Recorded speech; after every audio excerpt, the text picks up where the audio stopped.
નમસ્તે અને જય હિન્દ મિત્રો. આ યુટ્યુબ ચેનલમાં આપનું સ્વાગત છે. ગુજરાત રાજ્યના લાખો સરકારી કર્મચારીઓ માટે તબીબી સારવારના ખર્ચનું વળતર મેડિકલ રીઇમ્બર્સમેન્ટ એ માત્ર એક આર્થિક લાભ નથી, પરંતુ સંકટના સમયે પરિવારને મળતું મજબૂત સુરક્ષા કવચ છે. માંદગીના સમયે જ્યારે આર્થિક બોજ વધે છે, ત્યારે સરકારની આ સહાય કર્મચારીને મોટી રાહત આપે છે. જો કે અત્યાર સુધી કુટુંબ શબ્દની વ્યાખ્યામાં રહેલી અસ્પષ્ટતાને કારણે ઘણીવાર માતાપિતા કે આશ્રિતોના બિલો મંજૂર કરાવવામાં કર્મચારીઓએ કચેરીઓના ધક્કા ખાવા પડતા હતા. આ મૂંઝવણનો કાયમી ઉકેલ લાવવા માટે આરોગ્ય અને પરિવાર કલ્યાણ વિભાગે તારીખ 10 માર્ચ 2024ના રોજ એક સીમાચિહ્નરૂપ સુધારા ઠરાવ પસાર કર્યો છે. આ સુધારાથી હવે કુટુંબ કોને ગણવું તે અંગેના તમામ પ્રશ્નો પર પૂર્ણવિરામ મુકાયો છે. તે બાબતે આજે આ વિડીયોમાં જાણકારી આપવાની છે. તેથી આપ સૌને વિડીયો ખૂબ જ ઉપયોગી થવાનો છે. માટે છેલ્લે સુધી આ વિડીયો જુઓ અને પસંદ પડે તો આપના મિત્રોને આપના વોટ્સએપ ગ્રુપમાં આ વિડીયો જરૂર શેર કરજો. આ ઠરાવ અમારી ટેલિગ્રામ ચેનલમાં મૂકવામાં આવેલ છે. તે ચેનલની લિંક વિડીયોના ડિસ્ક્રિપ્શનમાં આપેલી છે. આ ચેનલમાં જોડાવા વિનંતી છે. આરોગ્ય અને પરિવાર કલ્યાણ વિભાગ દ્વારા જારી કરવામાં આવેલા નવા ઠરાવ મુજબ હવે ગુજરાત રાજ્ય સેવા તબીબી સારવાર નિયમો 2015ના નિયમ 2.2માં રહેલી કુટુંબની વ્યાખ્યાને બદલી નાખવામાં આવી છે.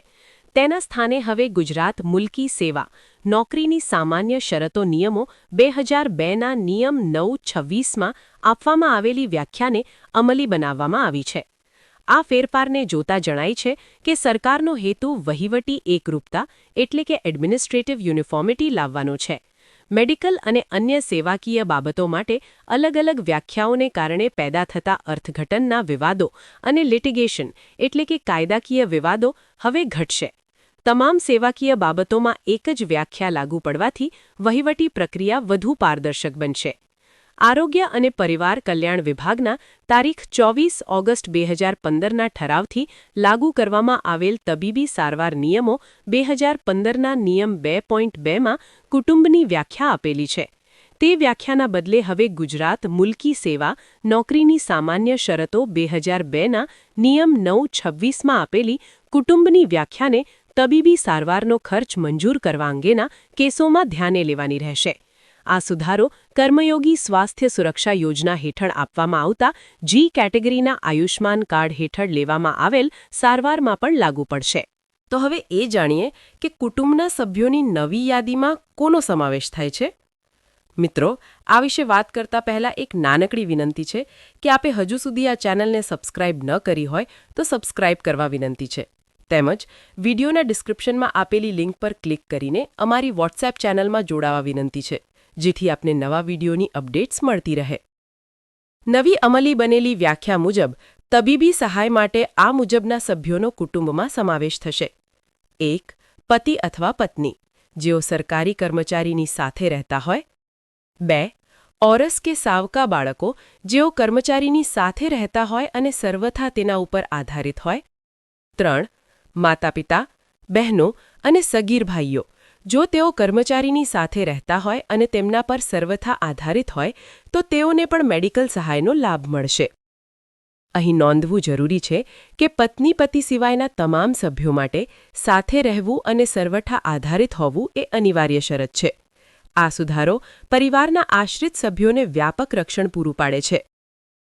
આ ઠરાવનો સૌથી જટિલ અને મહત્વનો મુદ્દો આશ્રિત હોવાની વ્યાખ્યા છે. ઠરાવની નોંધ 3 મુજબ કોઈ સભ્ય આશ્રિત છે કે નહીં તે નક્કી કરવા માટે આવકની મર્યાદા નક્કી કરવામાં આવી છે. આવક મર્યાદા: કુટુંબના સભ્યોની તમામ સ્ત્રોતોમાંથી થતી માસિક આવક ₹500થી વધુ ન હોવી જોઈએ.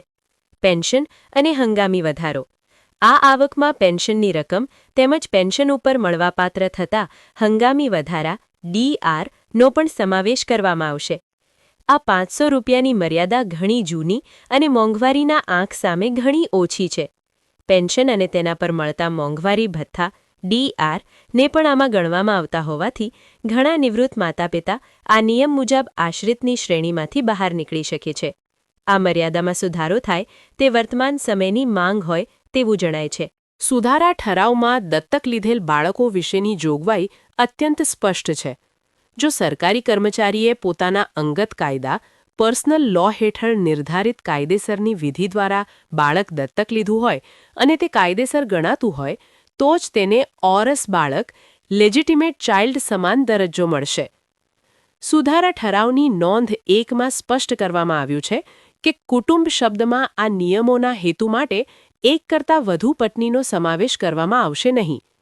આ જોગવાઈ ગુજરાત મુલકી સેવા વર્તણૂક નિયમો સાથે સુસંગત છે અને વહીવટી ગૂંચવણો અટકાવવા માટે મૂકવામાં આવી છે. રાજ્ય સરકારનો આ નિર્ણય વહીવટી સરળતા લાવવા માટે આવકાર્ય છે. આનાથી કર્મચારીઓને પોતાના આશ્રિતોની તબીબી સારવાર માટેના નિયમો સમજવામાં સ્પષ્ટતા મળશે. તમારા માટે વિચારવા જેવી બાબત. આ સુધારો પ્રક્રિયાને સરળ તો બનાવે છે, પરંતુ એક પ્રશ્ન સૌના મનમાં છે.